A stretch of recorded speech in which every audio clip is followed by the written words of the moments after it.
Have you ever been in a place that just felt right? So well designed, so peaceful that it made you stop and think, wow, who would I be if I lived here all the time? Well, today we're going to get right into that massive question, all sparked by philosophers' bike ride through a city that's pretty close to paradise. Okay, so picture it. You're in Utrecht in the Netherlands. Think canals, green parks, bikes everywhere you look. It's one of those places where everything just flows. And as we take this little mental bike ride, we're going to be tackling a huge question. Does the world we build around ourselves actually end up building us? And there it is, right off the bat. The source material just drops this bomb. I mean, think about it. We already accept this idea in its most extreme form.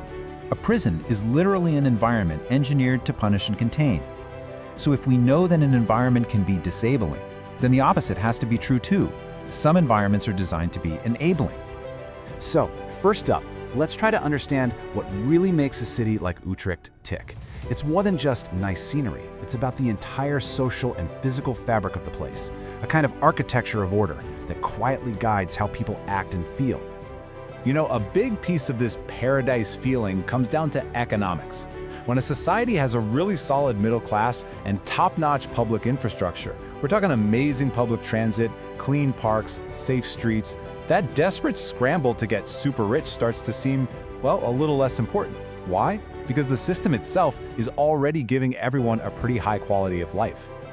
And this brings us to what the source calls the Ferrari test, which is just a brilliant way to put it. In a chaotic city with terrible traffic, owning a Ferrari is more of a headache than a pleasure. It's a status symbol you can't even really use. But in an orderly place like Utrecht, you hardly see any. The real luxury isn't the flashy car. The luxury is having a city so well designed you can just hop on a bike and be happy. The system is the status symbol. Okay, so let's flip the coin for a second. To really appreciate order, you have to look at chaos. And here's a really important point the source makes. The most stressful environment isn't one with bad rules. It's one with no predictable rules at all. The key word here is arbitrariness. Just imagine trying to play a board game, but the rules change randomly every single turn. It would be maddening, right? Well, living in a state of constant arbitrariness is like that. It's psychologically exhausting because you can never trust that your actions will lead to predictable results. It creates this constant, humming background stress.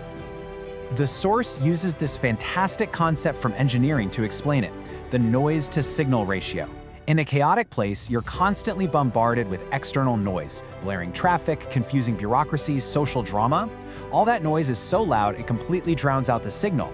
That's your own inner voice, your own thoughts and plans. You're too busy just reacting to everything to actually think. So what happens when you're stuck in that kind of noise 24/7? Well, a really fascinating human defense mechanism kicks in. If you can't change the chaos around you, you change the story you tell yourself about it. You start saying, oh, I love the energy, I love the hustle.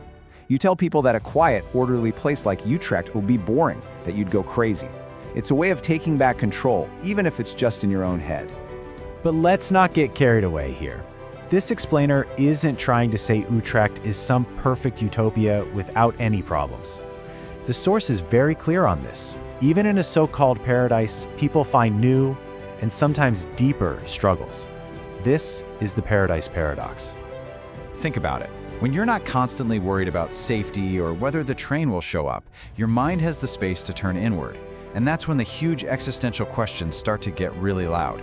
What's my purpose? Why am I here? What's the point of it all? And as the source points out, this can lead to very real battles with things like depression. You see, solving the world's external problems doesn't make human suffering vanish. It just changes its focus. All that stability also creates the breathing room for some intense societal self-reflection. The source brings up this complex conversation that's happening in these stable societies, sometimes called a culture of apology, where there's this ongoing, deep critique of their own history and culture. It's a kind of philosophical debate that can really only happen when a place feels secure enough to question its own foundations. Okay, let's bring all this big picture thinking down to a really personal level, because this isn't just about societies and cities. The design of your immediate surroundings, your street, your office, your home, directly affects your sense of dignity and what you feel you can achieve. It's really all about designing for human potential. The source shares this story that is just so powerful. It's about a blind woman, And she explains that in America, with things like audible crosswalks and ramps, the environment made her feel capable, independent. But in another environment without those things, she was made to feel disabled. Her disability wasn't her blindness, it was the design of the city. The environment disabled her. Now, let's stretch that idea a little further. Just for a second, think about the world from a toddler's point of view. Every doorknob is out of reach, every countertop is a skyscraper. As the source points out, a kid's entire view of the world is basically kneecaps and legs. How does living in a world built for giants shape your sense of what you can and can't do? Or flip it and think about an elderly person. What's it like when your body slows down, but you're living in a city that's obsessed with speed? The crosswalk timer is too fast, the stairs to the subway are too steep. An environment that isn't built for you can make you feel like you're in the way, like you don't belong anymore. And this is where the source connects all these dots with the Montessori principle. You know, in Montessori schools, everything is child-sized. The chairs, the tables, the shelves, to help kids become independent. The argument here is that we should be doing that for everyone, for all of society. We should be designing a world that empowers people instead of holding them back. Which brings us right to the single most important takeaway from this whole thing. There's no such thing as a neutral environment. Every sidewalk, every policy, every single design choice is doing one of two things. It is either enabling someone, making them feel more capable and dignified, or it is disabling them. It is never, ever just neutral. So I'll leave you with a question to chew on. Take a good, honest look at the world around you, your commute, your neighborhood, your home, and ask yourself this: in what ways, big and small, is my environment holding me back from the person I could be?